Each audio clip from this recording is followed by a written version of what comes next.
candidacy for the presidency of the United States. During that brief period, our economic difficulties at home have worsened, while the new year has brought new dangers overseas. I'll address myself to all this tonight, but first let me make a personal comment. As the son of a large and religious family, I was taught the meaning and value of faith, and I was taught to pursue excellence in public life for the good of those who are most in need.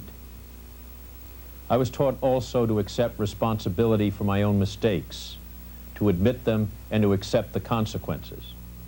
And I was taught that to do so was a sign of character. Over 10 years ago, I testified in court, in detail, under oath, to God, to the truth about the accident at Chappaquiddick that caused the death of Mary Jo Kopechne. That sworn testimony has been published and reprinted many times since then. I know that there are many who do not believe it, but my testimony is the only truth I can tell, because that is the way it happened. I alone feel in my conscience the loss of Mary Jo Kopechne's life and the failure to report the accident immediately. I carry that burden with sorrow and regret. I thought I had learned all the lessons there were to be taught about tragic and senseless death of young lives irretrievably and needlessly lost, of the loss of family, friends and loved ones too early in their lives. But this experience, it taught me the hardest lesson of all.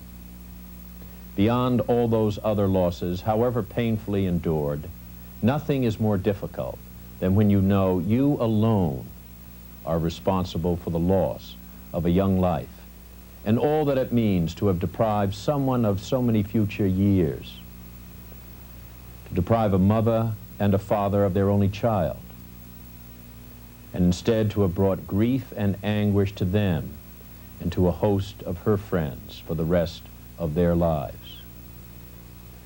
I've asked forgiveness long ago, especially from the Kopechne family. I know there are people who will never believe me, no matter what I say. I do ask you to judge me by the basic American standard of fairness, not on the basis of gossip and speculation. And I would hope that in this campaign, you will consider my commitment in public life to values and principles in which I deeply believe. Those principles and values are very much at stake in 1980.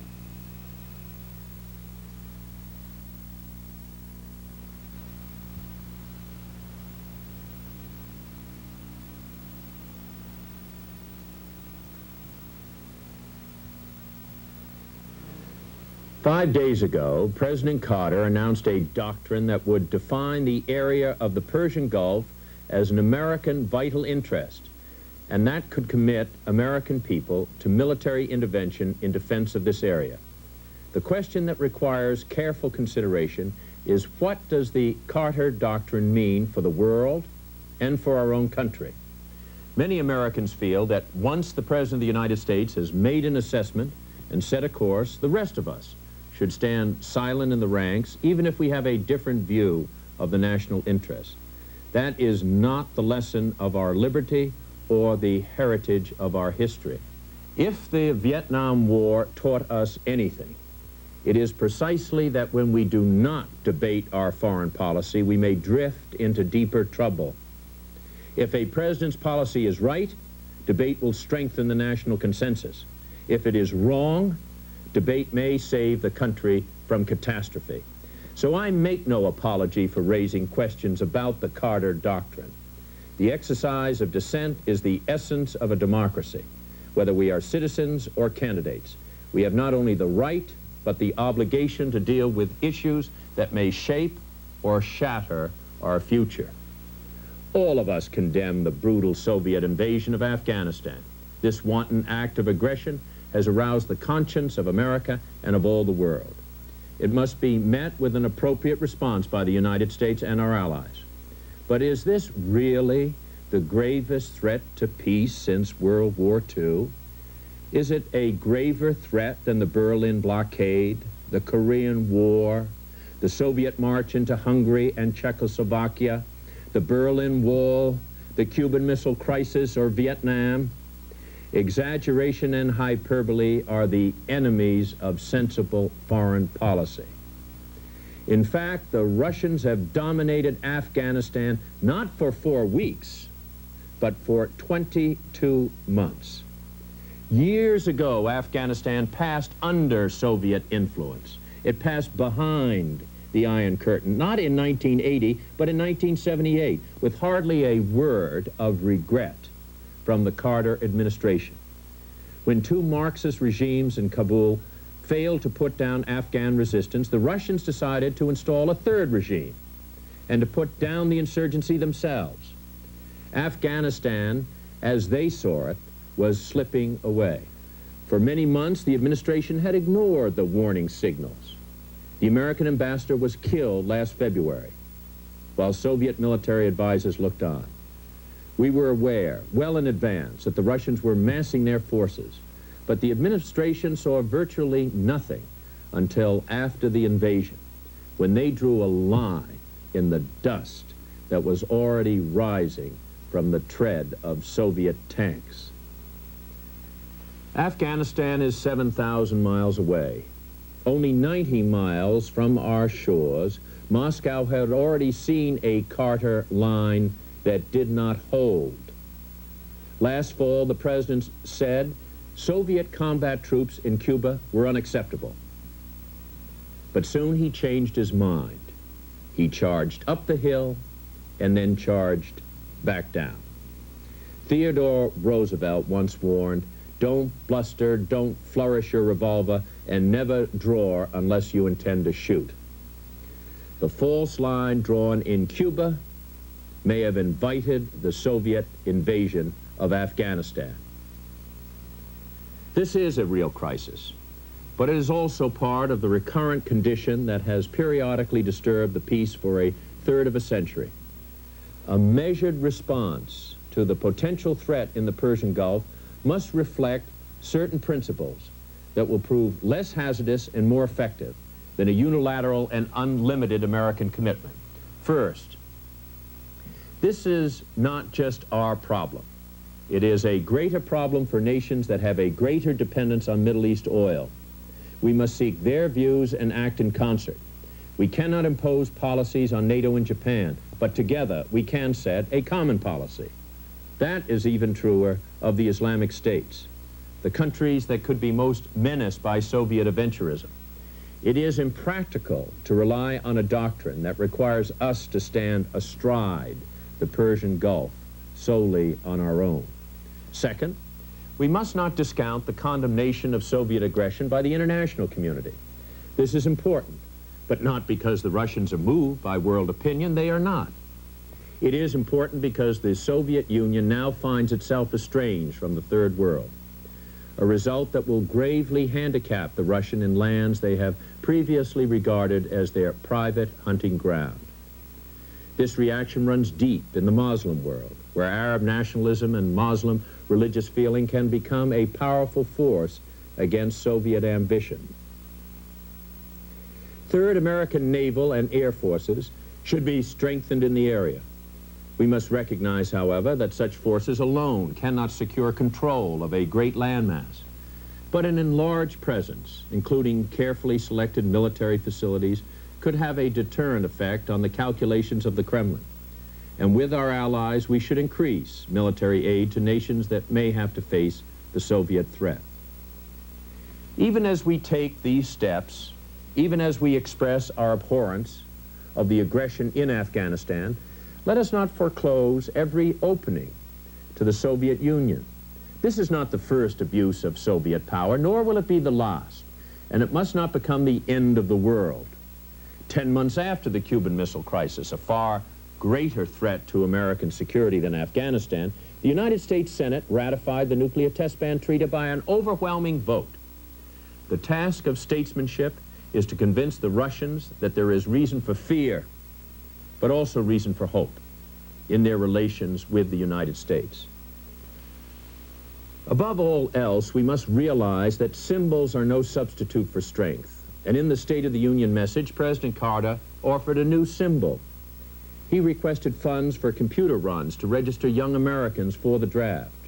He said this step could meet future mobilization needs rapidly if they arise.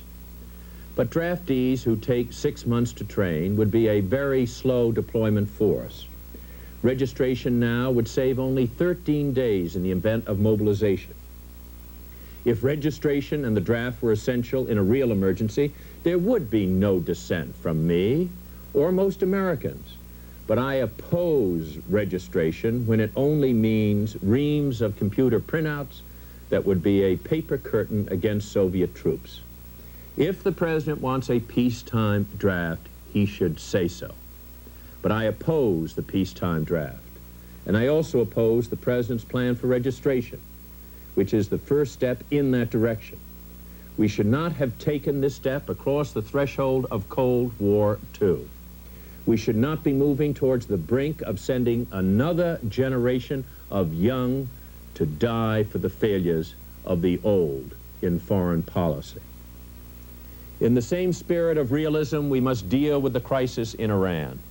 It is now 86 days since our diplomats and our embassy were seized. We cannot afford a policy that seems headed for a situation of permanent hostages. The time has come to speak the truth again. This is a crisis that never should have happened. In the clearest terms, the administration was warned that the admission of the Shah would provoke retaliation in Tehran. President Carter considered those warnings and rejected them in secret. He accepted the dubious medical judgment of one doctor that the Shah could be treated only in the United States. Had he made different decisions, the Shah would doubtless still be in Mexico and our diplomats would still be going about their business in Tehran. The administration continues to call for economic sanctions. I oppose them. They will only propel Iran towards the Soviet orbit. They will do nothing to free the hostages. 86 days is enough. It is time to bring the hostages home. The administration should now support a United Nations commission to investigate Iranian grievances, similar to earlier commissions in other countries. The commission should be established immediately, but it should begin its work only when every American hostage comes back safely to our shores. Let no one doubt that America will never yield to blackmail, and that harm to even a single hostage will bring swift retaliation. But let no one doubt that America is ready for a negotiated solution to this impasse. The 1980 election should not be a plebiscite on the Ayatollah or Afghanistan. The real question is whether America can risk 4 more years of uncertain policy and certain crisis, of an administration that tells us to rally around their failures, of an inconsistent non-policy that may confront us with a stark choice between retreat and war. These issues must be debated in this campaign.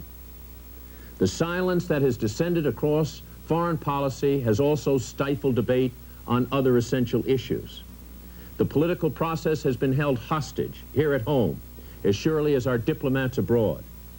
Before we permit Brezhnev and Khomeini to pick our president, we should pause to ask, who will pay the price? The Carter Doctrine offers defense contractors a bright future of expansion and profit.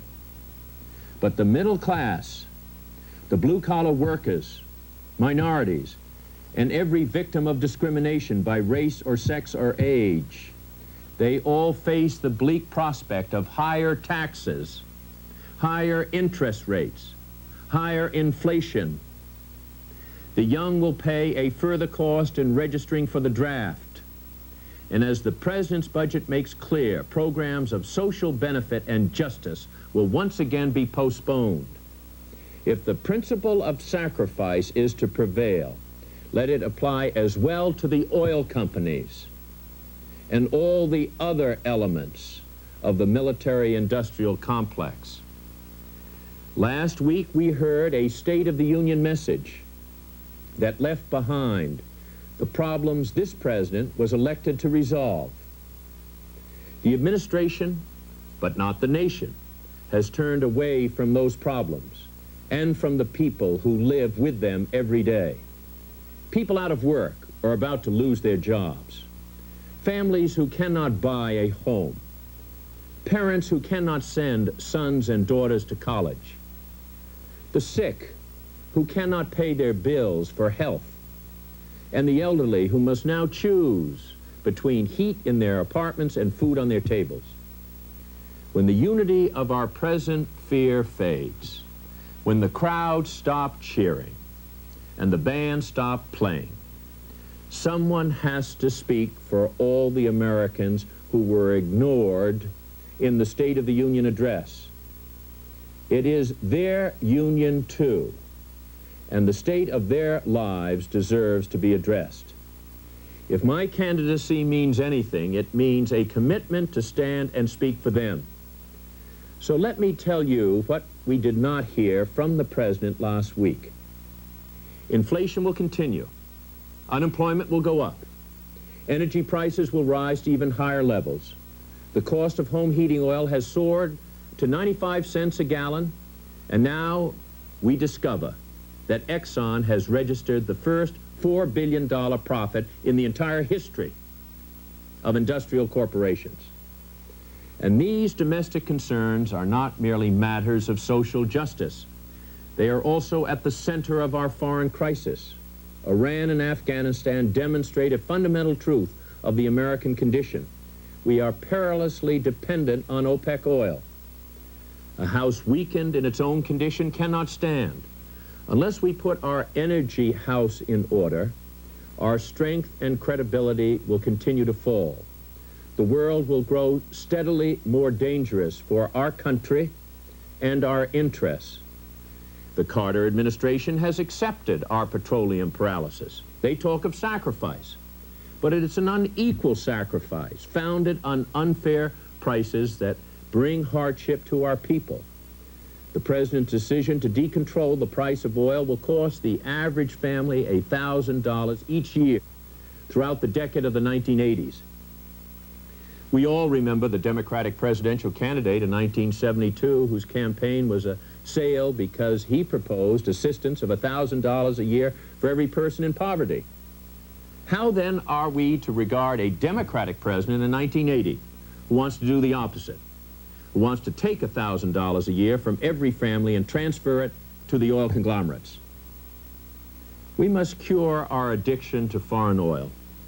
Not only does the administration claim we face the gravest crisis since World War II, but they also claim they are making hard decisions to meet that crisis. Long before Afghanistan, they proposed a standby rationing plan, and that is all they propose today. The time for a standby plan is over. The time for a stand-up plan is now. We must adopt a system of gasoline rationing without delay. Not rationing by price, as the administration has decreed, but rationing by supply in a way that demands a fair sacrifice from all Americans. I am certain that Americans in every city and town and village of this country are prepared to sacrifice for energy security. President Carter may take us to the edge of war in the Persian Gulf, but he will not ask us to end our dependence on oil from the Persian Gulf. And I am sure that every American would prefer to sacrifice a little gasoline rather than shedding American blood to defend OPEC pipelines in the Middle East. Just as our energy insecurity weakens our national security, so inflation weakens our position in the world. Our goods have been priced out of the international market. The value of the dollar has plummeted. The numbers have nearly lost their capacity to shock. 12 straight months of inflation over 10%. Wild gyrations in the price of gold. Interest rates at 15%. Unemployment at 6%. And now recession is just around the corner. The fact is, America did not elect Gerald Ford in 1976. But under a Democratic administration, We have had 3 more years of Republican inflation, 3 more years of Republican interest rates, and 3 more years of Republican economics.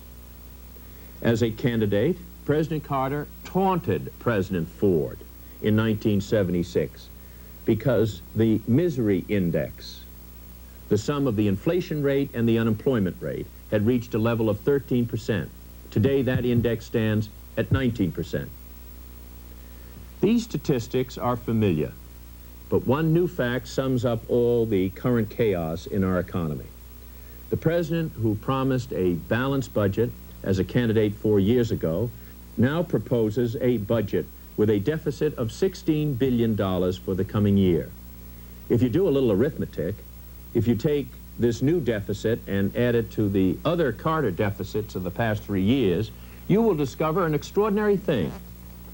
The total federal deficit during the Carter administration will go down in the economic record book as the largest deficit of any presidential term in the history of America. During this campaign, I have called for long-term steps to combat the fundamental causes of inflation, to foster more competition, more investment, more productivity in our industry, more emphasis in our foreign trade.